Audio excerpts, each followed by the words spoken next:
with quite a loud siren. I'm just going to switch that off. I'm reviewing today, so this video is going to be a bit longer. I'm reviewing the EZVIZ Smart Home Light. It's a newer model that's come out. It's the EL3. They've got a few modified updates, features within there.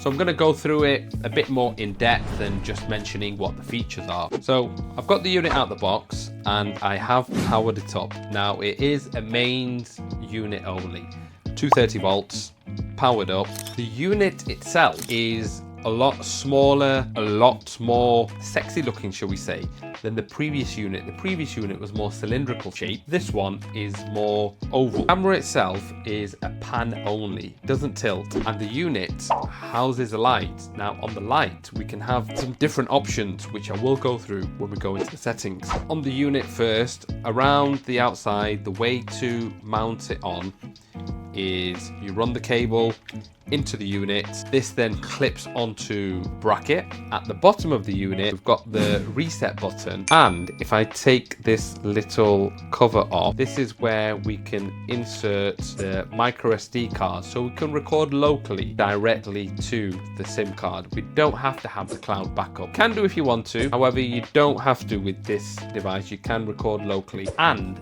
the added feature with an EZVIZ device, you can take the stream into a Hikvision NVR or DVR. So what I am going to do, I am going to pop in the micro SD card into the unit. I've got, I think, just a 64 gigabyte unit here. I'd have to check the maximum that this can take. I think, now please don't quote me, normally around about 256 or 512 that you can pop into them, so that is quite a bit of storage. So if I just pop that into there, the other thing that you notice is there isn't detector as in like a PIR detector. The detection is done by the camera. That's what we'll go through in the settings also. So setting the unit up is quite simple, straightforward. We've got a QR code on the side of the unit, which you download the EZView app, scan the QR code, and then it goes through the settings of connecting this to your Wi-Fi and connecting it up to your EZView account. They have made one slight change now. Is previously the verification code will always be the same one that comes with the device. However, now it asks you to change the verification code on the device. So that's a slightly added piece of security that they've done on it. So first thing that we're going to go through is the light settings on the device, and then we'll move on to the camera settings. You will be able to see what I can see on here because I'm going to share the recording to you guys on the screen. If we go to the light first, I can move over to floodlight, press the floodlight, and the floodlight comes on. Now, one of the key features that they've changed in this model is that you can adjust the temperature of the light. Previously you couldn't. So if I now go to the setting and come to light settings, here if you have a look, I can bring the brightness down, which we could do with the other one as well, but here now we can adjust the color temperature. So here I've gone to a warm white, and as I slide across, it's now going to cool white. Depends on what kind of light color that you like. However, this allows you to do that. As you can see on the next, I can schedule the light, so I can set a setting time period. Say you want the light to come on in the evenings when you're approaching home, let's say 6 p.m, and keep it on until for 1 hour, or you could have it where a certain date or time to have it on during that time. So that's your on and off feature. So I'll come away from there. Camera status light, and also the light notification. So when enabled, camera lights will be flashing when detection is triggered. So I'll show you what that is when we come on to what the trigger can do. Or actually, since we're on the light, I'll just trigger that now. If I go to the alarm and I'm triggering the alarm, that's packing quite a punch in there. So as you can see, I can either have a flashing light if someone was triggering an alarm with quite a loud siren. I'm just going to switch that off.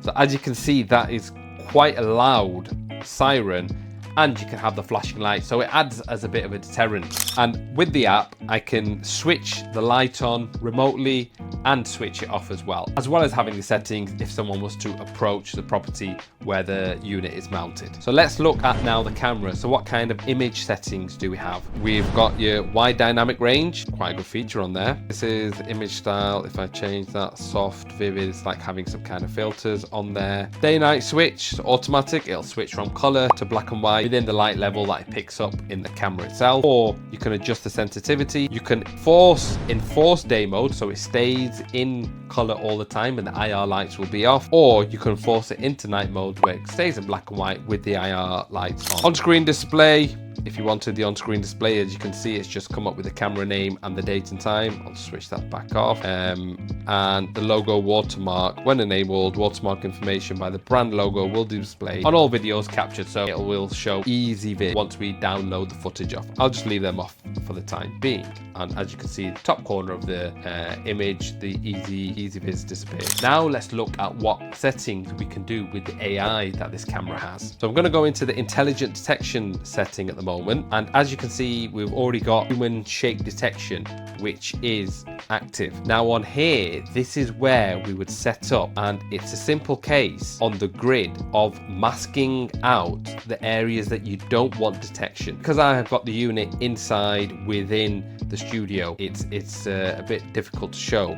However, I can here now set up so the areas within boxes is the part which now will support the alarm, and anything around the outside won't. I'll save that. Detection sensitivity, detection of human presence. So let's say if there's something for how many seconds do you want it there for? Let's say 10 seconds. About human shape detection, it depends on the size of the person. The device can real-time monitor if there's human shape appearing in the picture and will issue a warning. So this is part of the flashing lights, etc. How will we test that? So that's how we can set up the human shape detection, and then we can have it triggered with the flashing lights and also the alarm that comes on. The other AI feature that it's got is license plate recognition. So what that does, it will recognize your number plate or another number plate that you program into the system. So I'll show you. If I click to apply and then look at the license plate recognition, it shows you if you did have it within an area, and then license plate, you'd add the number of the license plate. So it's more recognizing your own vehicles. Would you use that feature within the UK depending on the driveways, because the driveways are quite small, not like let's say in the States or other countries. Not sure whether or not you'd utilize that within the UK. However, it has got that feature on there. The other feature that we've got is vehicle detection. So we can look at the difference between a human and a vehicle. Open that up. Again, we've got the same areas: detection area, duration of vehicle stay, how long that vehicle stays before you set off a trigger. And it also has image change detection. About image change detection, there it shows. It's a basic application. It's something that you wouldn't really utilize on the camera outdoors, because the scene's always changing unless it's staring at something which isn't going to change. So let's go and have a look at some of the PTZ settings. PTZ setting, it can track a human and it can also track a vehicle, but tracking, it's only going to move left to right. It doesn't have up and down, and it doesn't have zoom. As you can see, it's now trying to do a calibration. However, I think they've got the setting correct in here, because it tries to turn 360. So that's one thing I do need to notify them. How can you move the camera? If we go to the setting here, setting is PTZ, and I can then simply scroll it left to right, and the camera moves as such from left to right. Recording, I can record locally. I can have it set up to record on the SD card itself. If I wanted to view something and record it locally just on my phone, if I saw something there, I'd press the record button, and that's now storing that information locally onto my device. Again, allow access to all photos. Again, if I wanted to take a snapshot, I can click snapshot and it'll take a snapshot of what I'm looking at in the device there. Two-way audio, I think I've got the volume turned down on here, but if I was to press talk on the device now, and once it starts loading and communicating, bit of background noise there.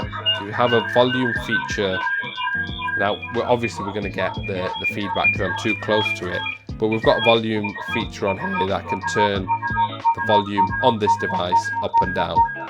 I'll just close that, stop the feedback. What other options have we got? The the local recording I can set up on here. As you can see, it's now set to having some recording, so I'm just going into a bit of playback footage on there. All in all, it's nice, compact. The light itself is quite bright, gives me the option to adjust it. I've got the camera with the two-way audio, and I can have detection settings, and it's got the alarm setting on there. All in all, for what you're getting, the price is quite good, and the product itself, I'd give it a thumbs up.